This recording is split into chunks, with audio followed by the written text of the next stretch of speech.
Hey there, fellow travelers. Mark here with Wolters World, and we're in Brno, the Czech Republic. You probably don't know it too much because you're used to going to Prague and then going from Prague right to Vienna.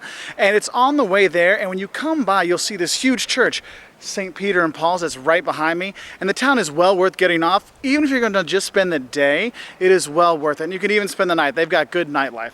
But what I thought I'd give you for today is what you should see and do here in Brno. So let's get started. Now the first thing you want to do is come up here. It's a little hike to get up here. You see some of the beautiful architecture because there is really great architecture here in Brno. So you walk up to this beautiful, beautiful church, beautiful cathedral that you see from the train station, you see from everywhere, and you have to come up. Of course, you go inside and enjoy the usual churchy things inside, the windows and the crypt and the tombs and all the stuff inside. And that's nice, but the church you really want to go to is you want to go to the Capuchin Monastery, because there they have the mummified remains of some of the monks there and some of the people of the town that donated to build the church and the monastery.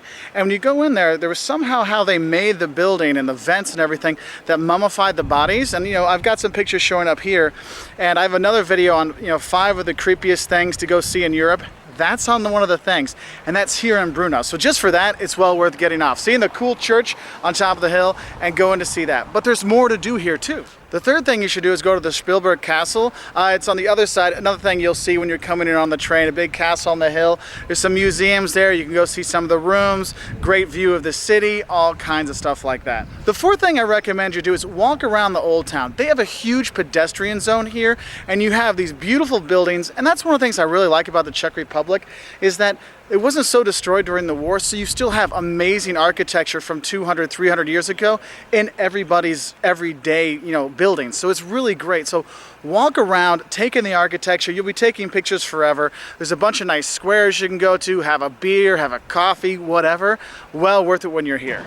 The fifth thing to do is, if you're an architecture buff like my wife, and she's going to kill me because I got to go see it and she didn't, is you go to the Vila Tugendhat. Now I know I'm saying it wrong, my wife will smack me, but it is so cool because it's by her favorite architect, Mies van der Rohe, or Mies van der Rohe, or however you want to say it, whichever language you speak, but Mies van der Rohe, the guy that's basically, is one of the quintessential Bauhaus movements, less is more kind of thing. That's one of his masterpieces is here, and you really should check that out. You have to you have to schedule to go see. You can't just go to it, but it's well worth to go by. You're like, oh, that's special? Yes, for the epic in the 1930s, that was pretty special, and it still is today. The next thing you should do is you need to realize this is actually a university town, and it might seem kind of dull, but with just having some really cool sights and some really, beautiful architecture. But since there's a university here, they do have some decent nightlife, so if you do end up spending the night here, there are things to do, lots of restaurants, lots of bars, stuff like that. Of course, drinking the beer, because that's what you do in the Czech Republic.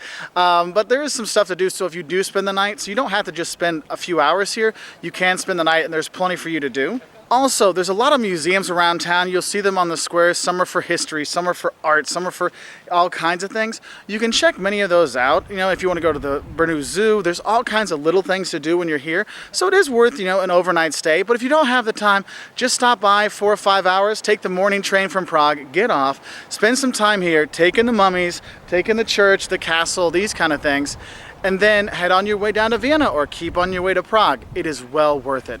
Now, I hope this helps you know a little bit more about Brno. If you want to learn more, check us out at our website at woltersworld.com. We're also on Twitter and Facebook. We have all kinds of videos about visiting the Czech Republic in Europe. So bye from Brno, Czech Republic, in front of the St. Peter and Paul Cathedral.